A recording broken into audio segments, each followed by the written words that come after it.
தேவநாதனிடம் இருக்கும் 2000 கிலோ தங்கத்தை வைத்தே முதலீட்டாளர்களுக்கான சென்னை உயர்நீதிமன்றத்தில் மயிலாப்பூர் பண்ட் முதலீட்டாளர்கள் தரப்பில் இருந்து வாதம் முன்வைக்கப்பட்டிருக்கிறது. மயிலாப்பூரில் இந்து சாஸ்வத நிதி நிறுவன முதலீட்டாளர்கள் அனைவரின் நலனும் பாதுகாக்கப்படும் என்று ஹைகோர்ட் உறுதி பூண்டிருக்கிறது.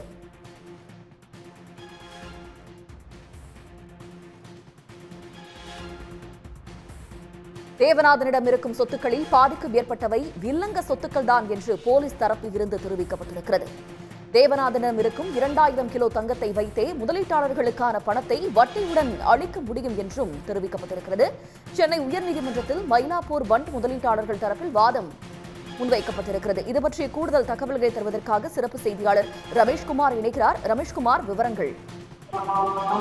சென்னை மயிலாப்பூரில் செயல்பட்டு வந்த அந்த மயிலாப்பூர் இந்து பெர்மனன்ட் ஃபண்ட் நிதி நிறுவனத்தில் முதலீடு செய்த 100க்கும் மேற்பட்ட முதலீட்டாளர்கள் பல கோடி ரூபாய் மோசடி செய்ததாக தான் நிதி நிறுவனத்தினுடைய இயக்குநர் தேவநாதன் யாதவ் உட்பட 6 பேரை சென்னை பொருளாதார குற்றப்பிரிவு போலீசார் கைது செய்து சிறையில் அடைத்திருக்கிறார்கள்.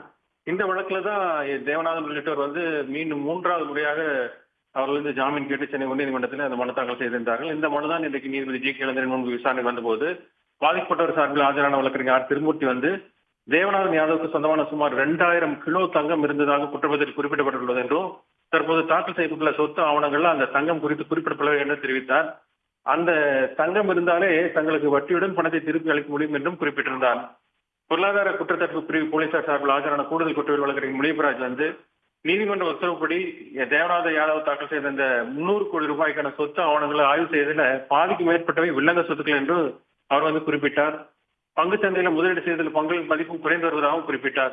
இதையடுத்து காவல்துறை வாதம் குறித்து ஆகஸ்ட் 1ஆம் தேதி பதிலளிக்குமாறு தேவநாதன் தரப்புக்கு உத்தரவிட்ட நீதிபதி அன்றைய தினம் இந்த வழக்கு உத்தரவு பிறப்பிக்கப்படும் என்றும் குறிப்பிட்டார். அது மட்டுமில்லாமல் பாதிக்கப்பட்ட அனைவரின் நலனும் பாதுகாக்கப்படும் என்றும் நீதிபதி ஜி கேளந்திரன் தெரிவித்திருக்கிறார். உடனுக்குடன் செய்திகளை தெரிந்து கொள்ள சன் நியூஸ் பெல் ஐகானை கிளிக் பண்ணுங்க.